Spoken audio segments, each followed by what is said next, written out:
All right, welcome back to Homeschool Conversations. I'm Rebecca, and most people already will know me, but again, I've been homeschooling for 5 years, and I was a Spanish and ESL teacher for about 14 years. And I have two wonderful guests with me today, Kim Glanowski and Candace Duger, and they're going to be talking. We're going to be talking primarily about curriculum choices and just alternatives to public school.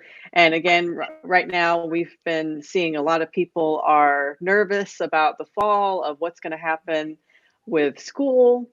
And a lot of people have been kind of thrown into homeschooling and crisis schooling, I think is what we're calling it. So we just want to offer information for families.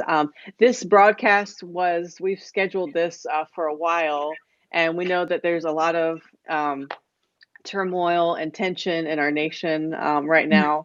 So I did want to just take a minute to address that. Candace, I know you had a guest on Yeah, yesterday and you were talking yeah, about diversity in sure. homeschool. Would you mind kind of recapping Absolutely. a little bit of that? I would love to take a moment and talk about that. Okay. It's something that's very important to Kim and I from the very beginning of us running Reimagine Education, even in live and in front. We have built our entire team with intentionality and diversity and making sure that everyone feels they have a seat at the table, whether they're in our AA communities, whether they're multicultural, any form. We want to make sure you feel represented and welcomed. Truly welcome. Come in.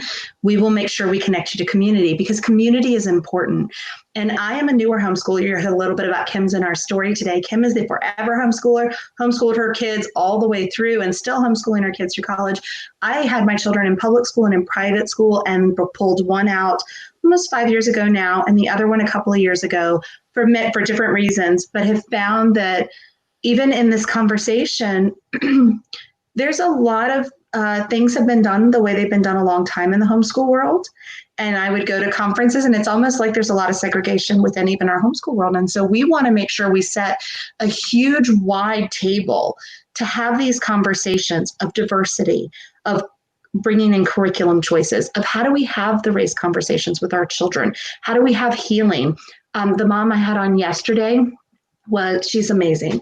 Linus James she's an HSLDA consultant, but her husband is also a police officer. They're an African-American family. They have 7 children. He was on the front lines in riot gear, called up through the weekend, but they also have their property in their home where their family was enslaved upon, and where they were freed and they have the land now. And so she talks about it from so many different perspectives as a homeschooling mom who her community, they fought very hard to have the right to bring, to have access to public education. And then some feel bringing them homeschool is a very different approach. So we tackle those topics. It's huge to Kim and I.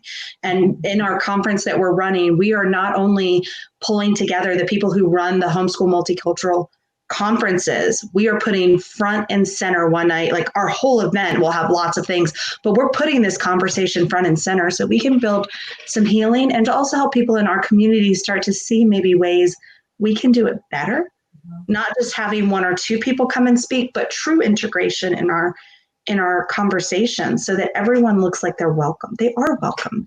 African Americans are 50% of the new families coming in. But when you look at the broader spectrum, you wouldn't see that necessarily. A lot of times people think it looks like just us right here because we have to intentionally bring in, right, these different conversations and voices so everyone can come together. And a big mission of ours is to open these conversations. I know Lynn is here. She has a group called Mom's Safe Space. And if you're looking for it, it has a big elephant on the front because it talks about how can we talk about the elephant in the room? How can we have hard conversations as mothers who care about our children and we want the best for them?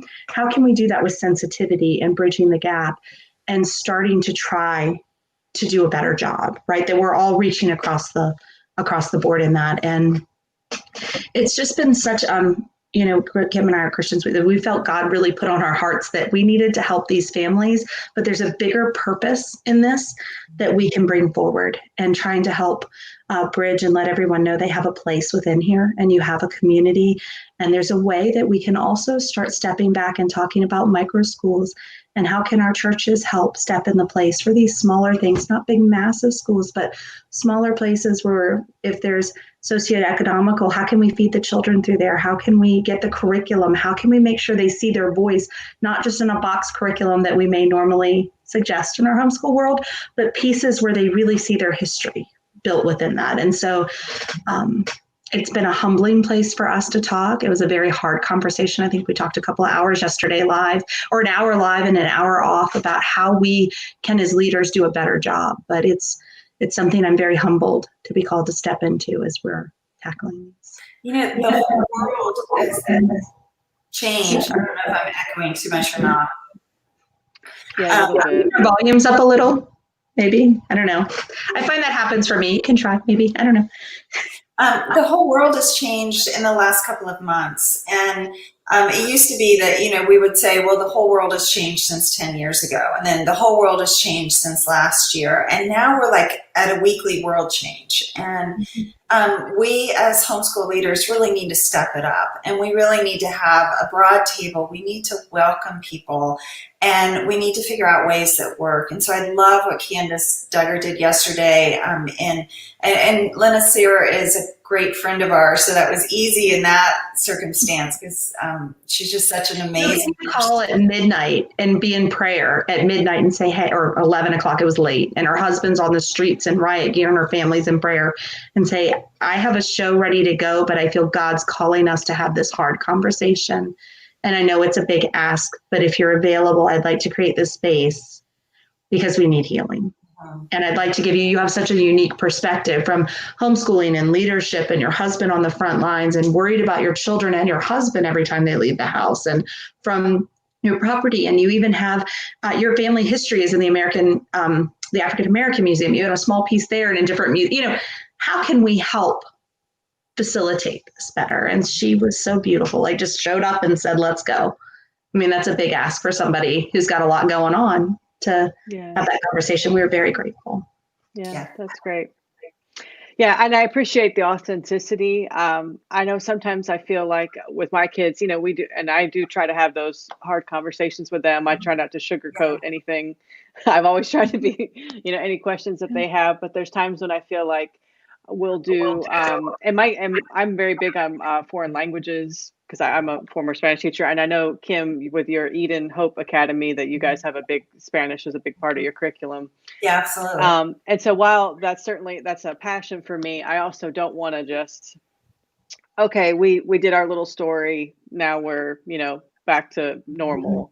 I really want my kids to be, part of the community, knowing what's going on, not being in our, and I know homeschoolers, we kind of get accused of, kind of having our little bubble.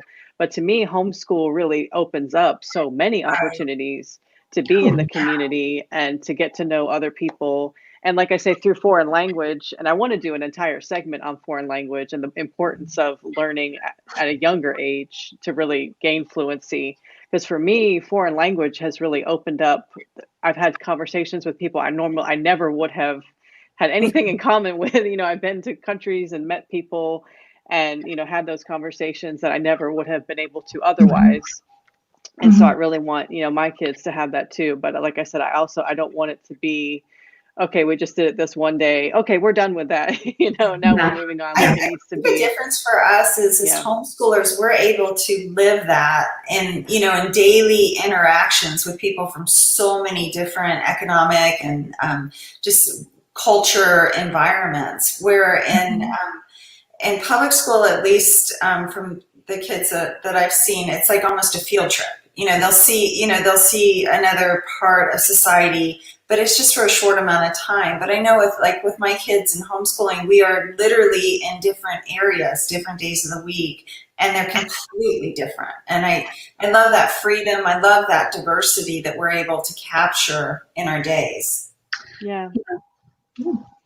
What do you say? I've seen, some different people online, talking about homeschool, and then there's others who are critiquing them and saying, well, you're taking away from the public schools and you're going to be taking away funding and you're going to be hurting those other kids. What do you say to that? Candace, you can take this. I'm afraid I would have too big of an opinion. I will try to tread lightly because I think everybody right now has very strong opinions on how they feel. I will tell you guys my story very briefly. We left public education because I almost lost my son to suicide.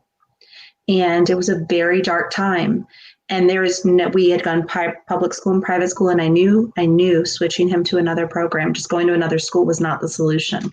When you're very badly hurt, when you're in a place of crisis, when your brain's in trauma, when you're in stress, that is not a good place to find balance and healthy, well balanced, and trying to get to a place of healing. And so we used homeschooling as a way. Now this is a kid, guys, I brought home, could barely write a sentence because he was so broken and hurt at 12 years old that it is easier to end his life than think about going back another day. And I'm in a top-rated county school up here in Northern Virginia, and everything's supposedly great, and they've got all these IEPs, and he's got all this extra stuff, and the kid was passing along and could hardly write a sentence. He's been home with me four short years. We'll start year 5 next year. He has started college early at 16. He is a published author. Kim and I work on workshops together with him. He was invited with us. We went to the World Conference of Christian Psychologists and Psychiatrists talking about healing and mental health. He's working on being a life coach. He's getting certified there, as I mentioned, starting college, ready to go. And on top of that, has 2 businesses and is already being recruited by colleges for football because he's also a fantastic athlete, and he's worked with the NCAA. And a kid who also got to introduce Sean Alexander and stand on stages and talk about really the forward direction and minister to people and come alongside children that are hurting. So there is no opportunity for me that could have been in that public education that was worth my son's life. And that is just very direct from mom to mom. I understand other children were hurting, but as a mother, I had to make the best choice for my child at that time because his life was important to me. It was not worth putting him back there another day to risk what the outcome could have been. And now that I do this every single day, and I coach families who've lost their children to bullying and suicide and mental health because of just being entrapped in that mindset every day, I can't tell you how many parents say, I just wish I would have known there were alternatives. I didn't know there would be help. And so from my perspective, you know your child best. If you believe your child is in the right place to step back in their school this fall, and that they're equipped and your school is ready, and you think your child is mentally, psychologically, physically in a great place, you know your kid. You choose best. If they aren't and you believe in public education, they're always public education at home online. You can always look at charter schools that are public education, still funded in public education, still has the services. You're still getting the curriculum they would teach your children in public education. So if that's a problem for you, you need to think about that. It's not like you get to pick and choose, but it brings it home and it gives you a different environment. So it's still a way that you can look at continuing public education. It's not that you're not supporting one or the other. And also with us now, we greatly support public education by training our teachers and leaders. There are other ways to serve and there are other ways to equip. We train leaders and teachers. How do they handle it in the classroom? How can they overcome certifications? So we are still very involved in our public education. I just don't have my child there because it's not the best fit for them. It doesn't mean it's wrong. It just means for my family, it is not worth the sacrifice for where we are. Right. So that's pretty much my direct approach, as kind as I can make it, and that every family should have parental choice. Mm-hmm. I believe in parental choice. That's what the most important thing about the Reimagine Education Conference is parental choice. We totally agree that public school students who are doing well in public school, who they think that is the right thing for their children, that's the parent's choice, they should do that. But we're huge proponents of let's let the parents make their own choices and find what it works best for their children. Did that help answer your question a little bit about how I feel? Was that a broad enough brush for you? No, and I agree completely. I've been trying to, through these live streams, trying to help parents understand that they are the expert in their child. Mm-hmm. And coming from that public school background, I do at times feel I want to cringe at the times when I feel like we kind of infringed on the parents, and and at times they were intimidated. Those IEP meetings where there's like 10 of us, and well, we have a fascinating talk that we just put together. It's the Parent's Guide to How to Use Your IEP in 504 at Home. And we're working with Dr. Carol Brown on that, and that's fascinating. And also, how do you do therapies at home? Because if you leave, many times you're not going to get the support and services. So how can that be implemented at home? And if you don't want to do it, what are resources you can bring people in to do cognitive development therapy? I mean, all of these wonderful opportunities, people just need to know they're there. You can absolutely replicate in today's world teletherapy, and they're very affordable. Incredibly affordable options. And it's not even replicating a lot of times. Many times it's doing it. And I'm not, we have classes for public school teachers at the conference. And so we're very pro public school teachers.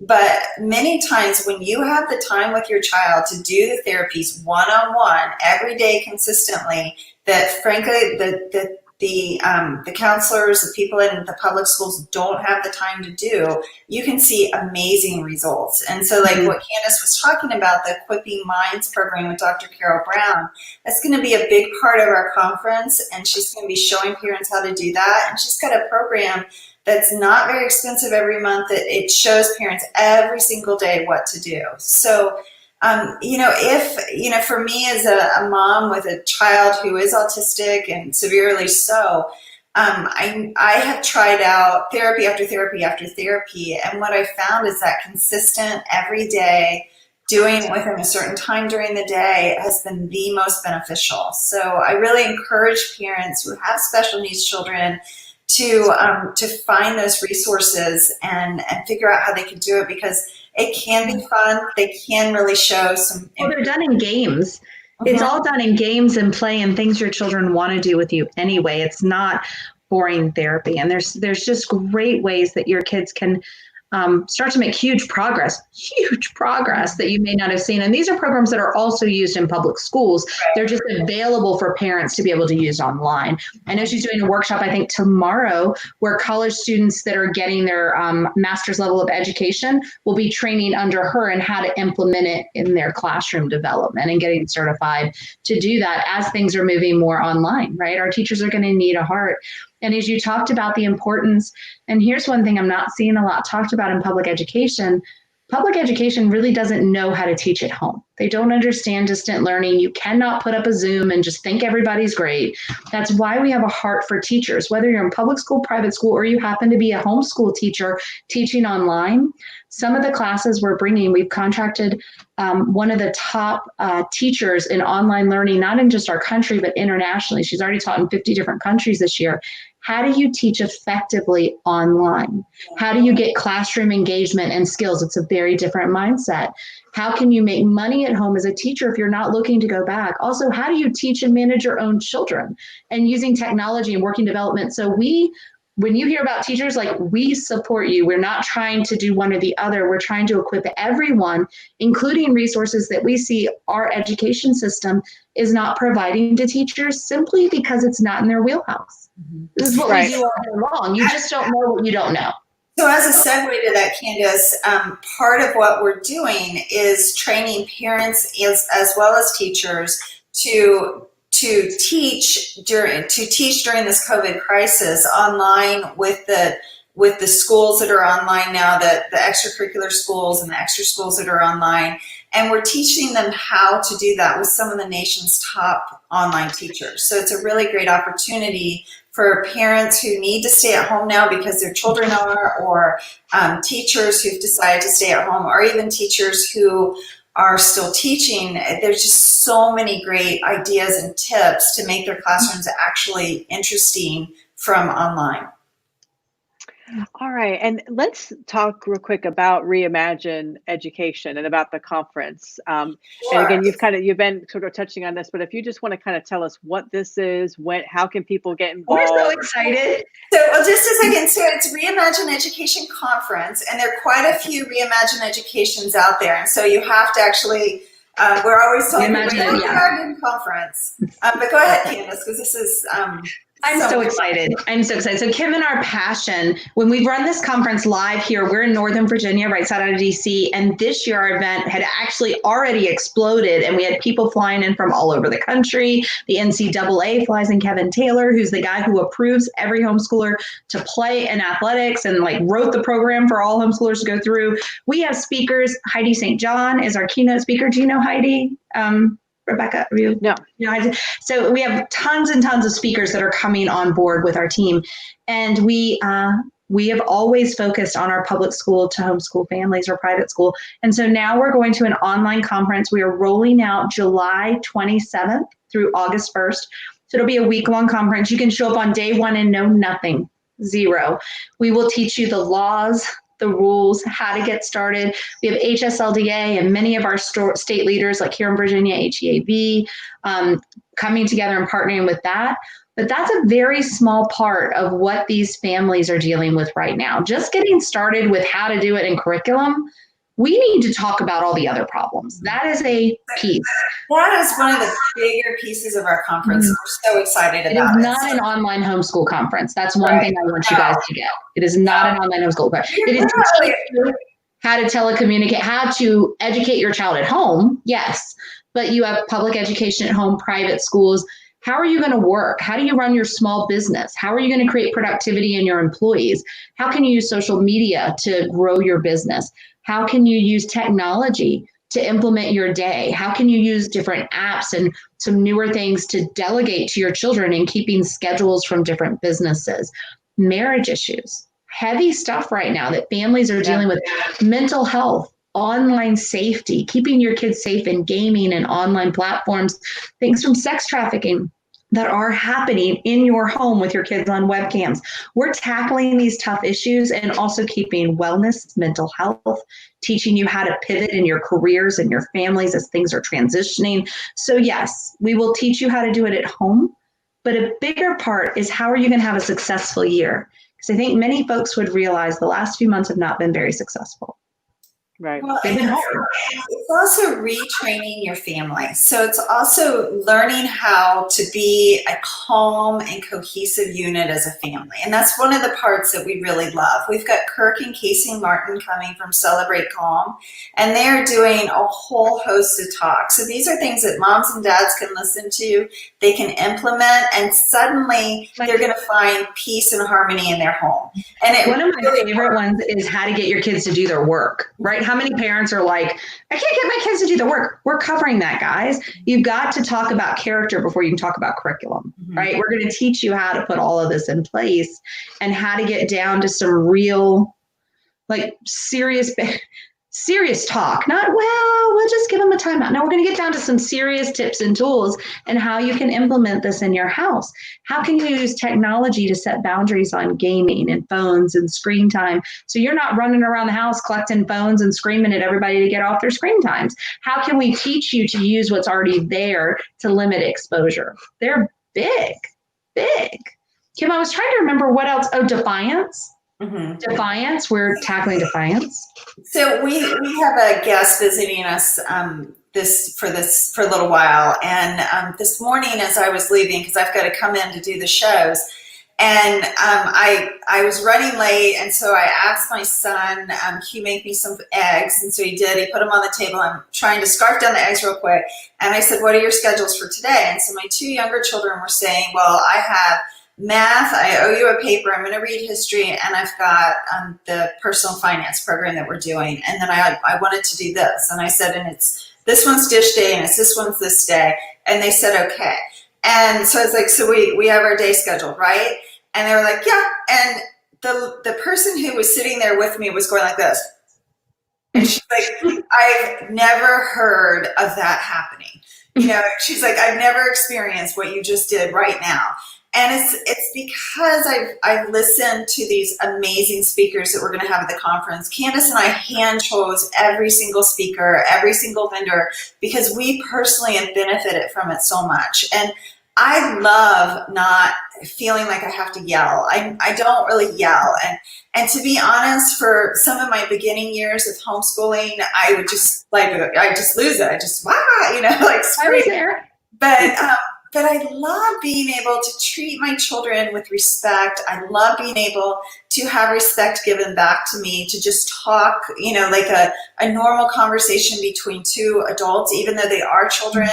And just say, you know your responsibilities, this is what you're going to do, and not have to have all of that tension. And that's all things that I learned from the speakers at this conference. So if you want something like that, one of the speakers, Candace keeps alluding to it, but I have to tell the story every time I open my mouth. She's got a 2-year-old, and she set up her Alexa to give alerts throughout the day. So Alexa wakes up her children. She tells them when it's more breakfast time. She tells them when it's snack time. And she even tells the 2-year-old when to go for a nap. And this 2-year-old knows she can't argue with Alexa. So she puts her binky in her mouth, gets her blanket, and self-naps. And we called it the pokey when we were kids, or when we had kids. And so we'd always say, we've got to put the kid in the pokey. But so she self-pokies, like, who'd have thunk? And I'm just so shocked. Well, there's so many ways. And she does that so that as a business owner, she's a business owner and she's a teacher. She teaches in public education. She also runs her own business and has little children. How can we use some of these technologies to keep us on task so we don't get sucked in, right? It's sort of like the bell rings. We need to transition. I understand we still have more work, but it's time to transition. And it gets the family transitioning and then setting appropriate time that we're educating the kids, time that we're working on our business, time that we're all in this together. The weekends go, the nights go. It's like, I don't know what day it is. But she keeps everybody kind of scheduled along the way, and it can be put in one time and implemented. It's just done. It's like, it's time for your Spanish class. Go. Yeah, and I've heard some critics online saying that, well, in homeschool, there's not going to be any structure, and that only the wealthy kids. They need to come hang out at my house for a day. I run a military shit half the time. What did you say? Only the wealthy kids what? Yeah, I read the comment, and it said, it was like, well, only the wealthy kids can be self-directed.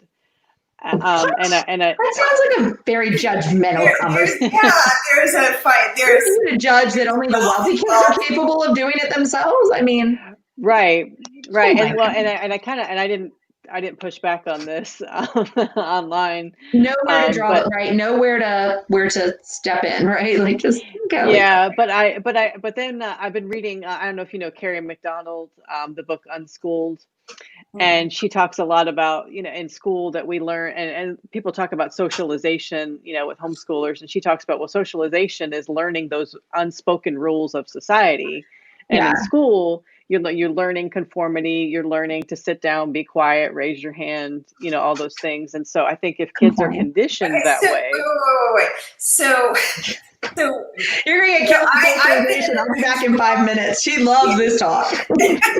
I've been in the business world. Candace has led multi-billion-dollar corporations. And I just want to ask, first of all, Candace, how many times did you raise your hand to go to the bathroom when you were speaking in front of Congress? I was down on it. I don't think I ever asked for permission. I think the biggest issue that schooling, not education, but formal schooling teaches us is how to interact with the same people all the time, all day long in your peer groups.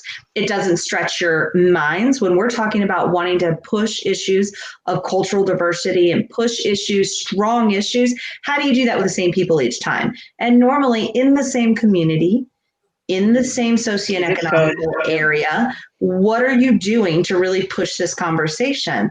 And in homeschooling, my kids, we're all over the country.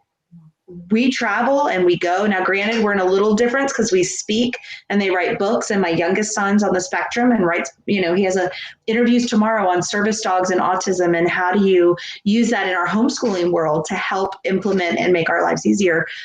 But guys, they're out there with kids in the middle who have had, it doesn't have to be inner city to really struggle academically. We are in some of the poorest parts of our counties here in Virginia where we'll go and try to bring resources. And there is a huge amount of need. And there is as much segregation and racism everywhere. And so my kids stepping into those to create just some other conversations, it allows us the opportunity to do that, and with adults, and to be able to collaborate on large projects and to speak into, we teach our kids how to have conversations as adults and bring their ideas. you're going to have some of our best leaders coming up. These tweens and teens have such a pulse on what's going on, and silencing their voices is ridiculous. If you ask them, they're not beaten down by the world. I can come up with an idea and then I can think of 10 reasons it won't work because I've got this IRS problem, or I've got to deal with this paperwork thing, or you've got an insurance thing. No, they're not tainted and beaten down. They have got innovation and ideas, and they can just kill it when you take off the chains of all the reasons it can't work. They are just brilliant. They're brilliant. I had a conversation yesterday with a young man who's 20, and he was homeschooled from kindergarten until middle school, and then he insisted himself that he wouldn't be socialized unless he went to high school. And so his parents were like, no, we don't think it's a good idea, but then he insisted that he go. So his parents let him go, and he's like, worst mistake in my life. And so he's like, because he said that in middle school, he was building businesses. He was learning about so many different things. One of the things that I love is that in homeschooling, children learn to have real discussions with people of many different ages. So one of my sons is very much into chess. The neighbor down the street is 78, 70 something years old, and he loves to play chess too. So my son walks down the street, and Mr. Poole and my son play chess together, and they have real conversations. They teach each other, which is something that I love. So my son will teach him about the books he's learned, and Mr. Poole will teach him about trees and birds and things like that.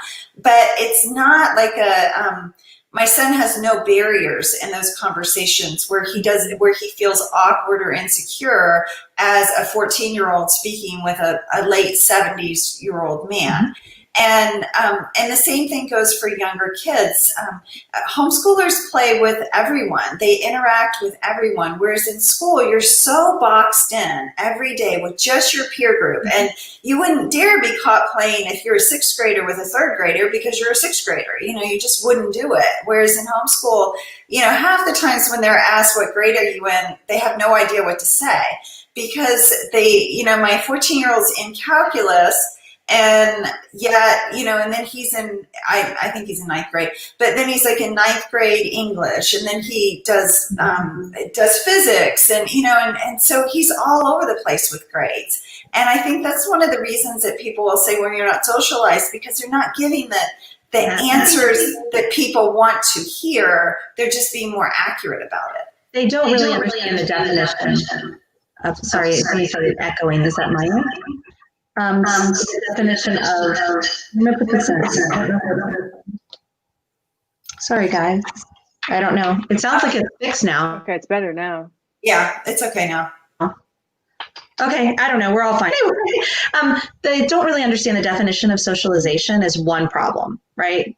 We don't understand the definition. And the second problem is that they don't really understand the goal that they're looking to accomplish. And my kids, how many homeschoolers are home? I think they think we sit around a kitchen table with our kids. I mean, from micro schools and enrichments and from church, or you're in sports, or we have to intentionally put our time in to get our schoolwork done because we are socializing everywhere. I am never not socializing. We've got to sit our tails down to get our work done. That's part of the issue.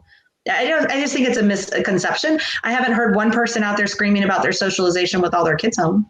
It's like, is it really an issue? Well, I think the fact that everyone asks the same question it means that they're being socialized to ask that question and against homeschooling, and they don't even realize it. Yeah, I saw the most fascinating talk years ago. I think I sent it to you, Kim, earlier this year.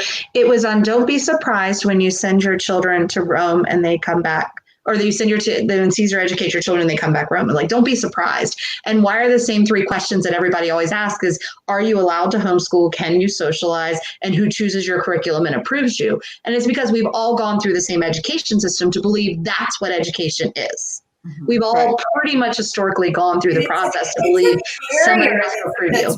Really hard for people to overcome. I was in the airport, and one of my daughters had the privilege of getting to travel around the world when she was basically 12 through 16. She traveled the world.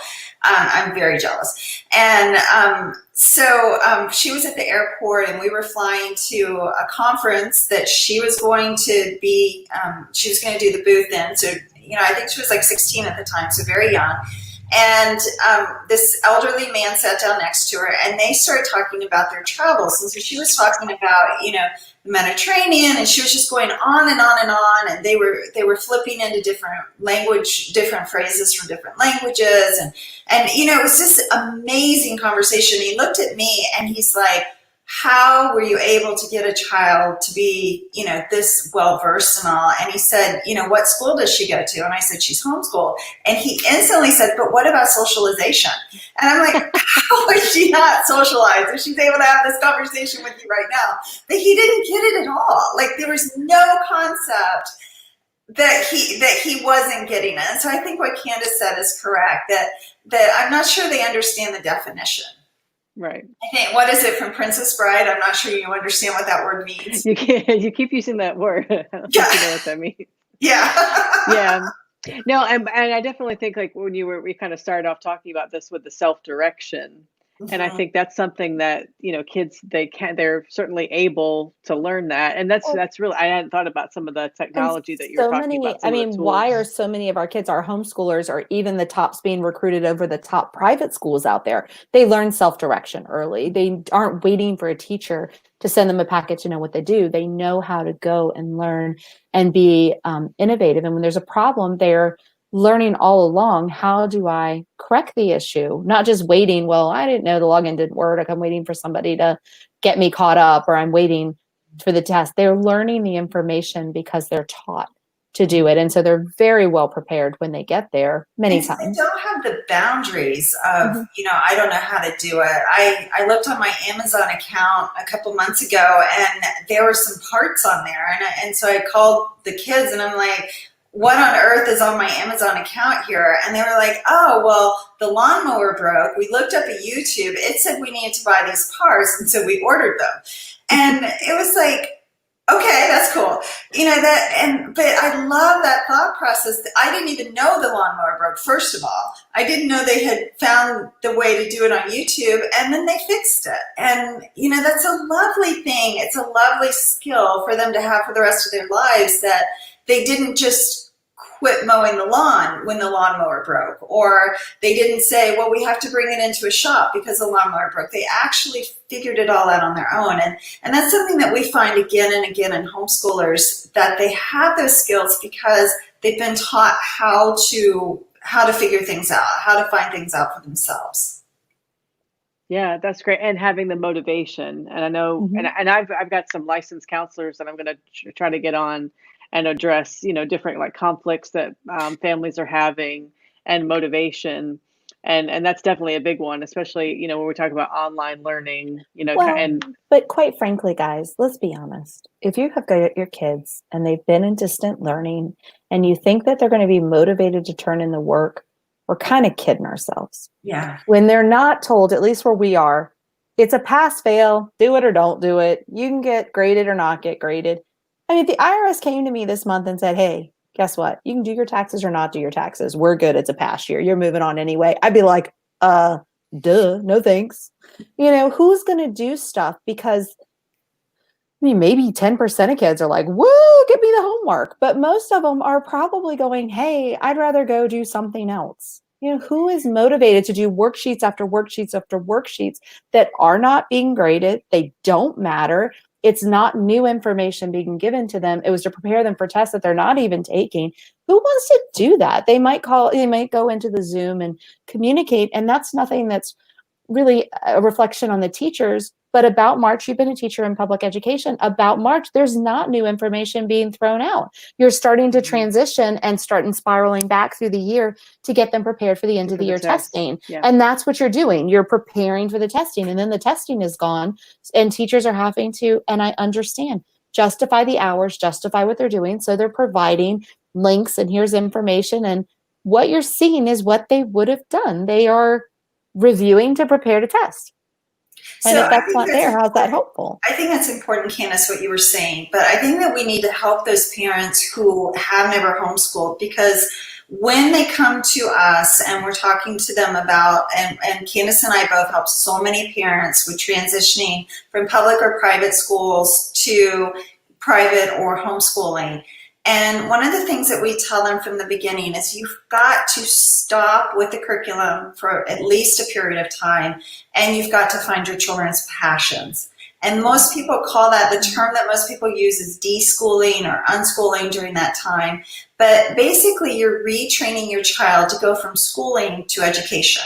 And by that, I mean schooling is where the teacher is telling you what to do, and you're doing it for the teacher. And that when I'm teaching my high school level classes, I'm always surprised when the kids from public school come, and I'll give them an assignment and I'll say, why are you doing this? And they go, because you're making me do it. And I'm like, oh goodness, I never waste anyone's time. That bothers me to be a time waster. And so I go through why I'm doing it, and it's so that they'll learn a specific skill. And so that deschooling period is so important, that they find something that they want to learn to do. And so like one of my students, the one that I was talking about, just had such a hard time because it was always like she only learned because she thought she had to learn. She wasn't learning because she wanted to learn. And she would always say, I can't do it. And there's a lot of whining going on. And her mom wound up getting her chickens a couple of months ago. And she started out with baby chicks. And so she decided she wanted a chick business. And so she on her own, this child who said, I can't do anything, she developed a Wix website. She wrote articles about it. She monetized it, figured out how to make money off of these chicks. She's built a coop with plans, doing it correctly. And I finally was talking to her mom. I'm like, now she's ready to homeschool, because she's learned that she has passions, and she's learned that she can do things on her own, and she's a capable, intelligent person, and it's about her growing. It's not about me demanding. So I think going along with what Candace said, it's important that you find that passion for your children and you really help them before you say, okay, now we've gone and we've bought this box curriculum set, let's get going, because it's just a replication of what they've had before. Yeah, you'll probably end up throwing that box up and having to make a change anyway. How many of us start with something and have to change? So hit the timeout button. And when you were talking about programs, and we have built in with our conference how to do this free or less than like $5 a week plans, like how can you do this for free at home? Families are hurting, really financially hurting. And this is scary, really scary. So I don't want people to come in and think we're going to have to spend, even from public education at home that can be free to true homeschooling methods that are free. We are including all of those so people know where to go and resources. How do you connect to local leaders for free and resources? How do you find mentors? All of those things. But on top of that, Kim and I are putting aside help to be able to sponsor families and what they need. And we're doing all we can to make sure finances can be overcome. HSLDA has set up huge scholarships for families that need curriculum choices. It just, whatever they need, we're partnering with people to make sure finances are not a stopping point for you to be able to have what you believe your family needs, whatever that is. Right. That's great. And there's so much that's already out there, and and homeschooling is not what it used to be, because there's so many networks everywhere. It's just it's weeding it out and figuring out where to get started without being overwhelmed.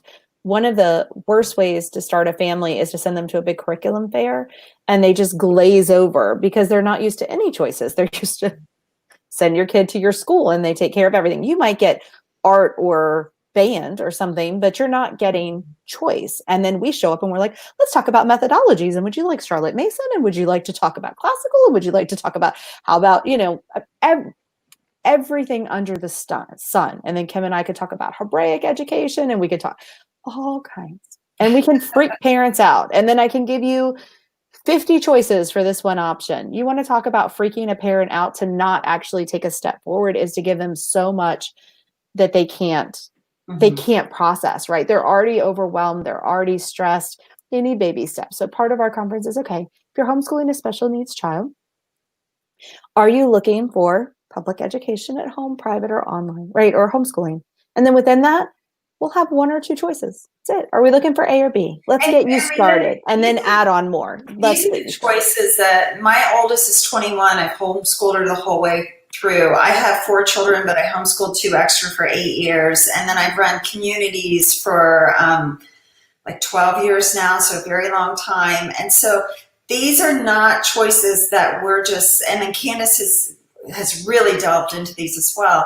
And so every one of the choices that we're making, and we're helping people define, and we're doing private consultations with people to help them determine what's best for them, these are all very handpicked. These are all ones that are close to our hearts, that are important to us, and that we found real results with. Yes. So, And they're really the good fits for families just starting. There's some great options once you've been in there a year, and you can really talk about methodologies and different types and adding all of these fun options. We're going to show you where to go get that, but we want to get you started. right. We just want you to take the step in, and then we'll provide you advanced resources that you can go to afterwards. But we just want you to begin. How do you get started with your laws, and how do you get started, and how are you going to find joy in the journey? What do you need? That's our goal. Yeah. Do you have any examples of maybe a particular family and how you walked them through their initial choices, and then maybe they made changes later? Like, do you have any tons? Kim, do you want to take that one first? Sure. I was going to say I could start with them that I've had even last night and this morning, but you go ahead. And my phone. So there is no typical family, but some of the families that I work with will have neurotypical children, which I'm not even sure what that means, but like on grade level, on point children. And then they'll have at least one child with special needs. And so when we're working with a family, we talk to them about what's going to fit cohesively for the whole family. So like one that I was just working with has one child who's very advanced in math. And then they have a child who has Down syndrome. And so with the child who's advanced in math, that was intimidating for the mom. And so we gave her a couple of choices that we really like for online math classes that have live teachers or have a hybrid of live and recorded teachings. And they have extra classes to just go through. And the reason that we like those is because that way they're not on other websites. We don't want them to have a problem with math necessarily, especially if they're younger, and then go to another math program, because that might lead them to something else that their mom isn't looking at on the internet, which we have a whole cybersecurity section as well. So we might give them suggestions of, this is a great math program for this child.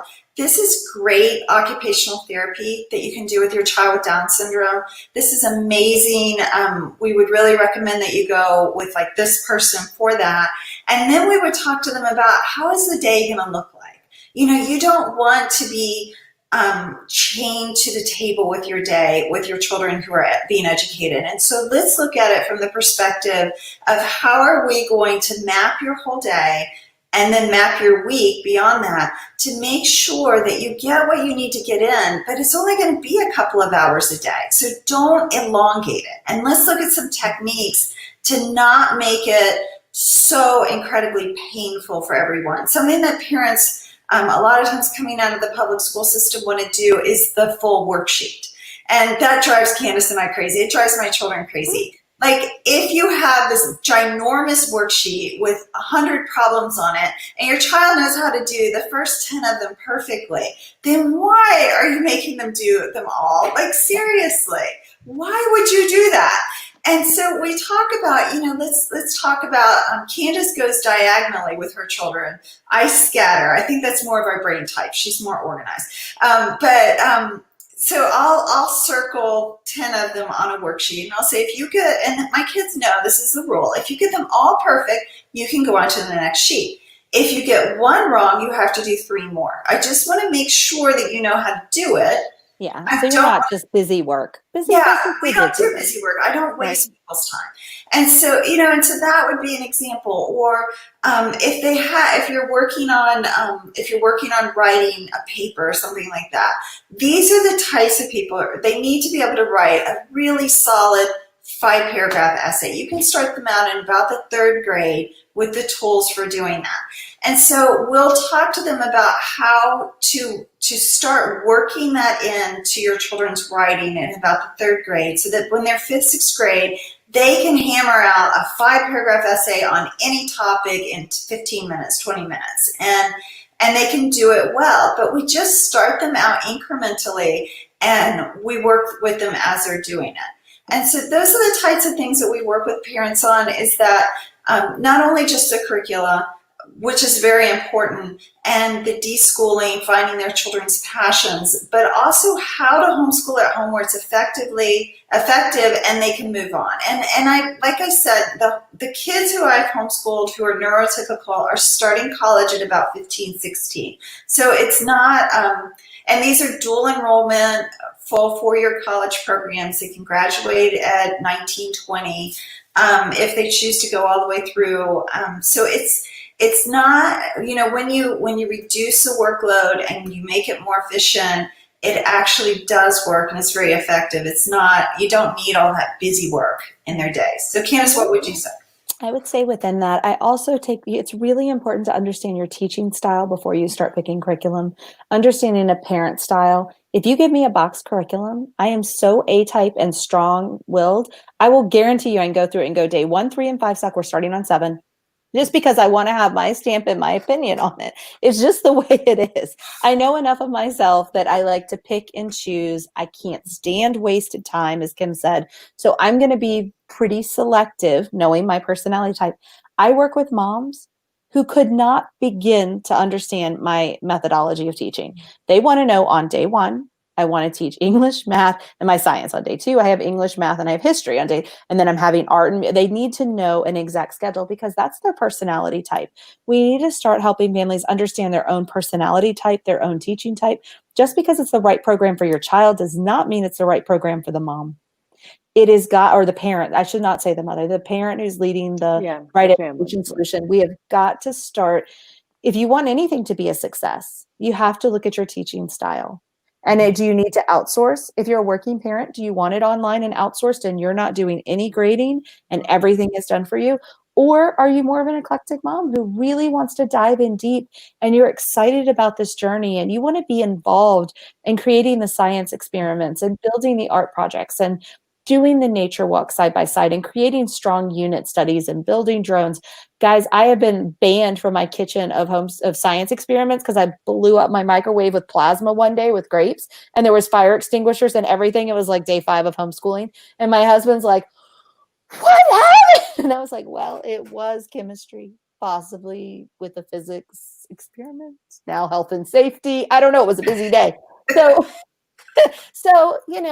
Emergency workers.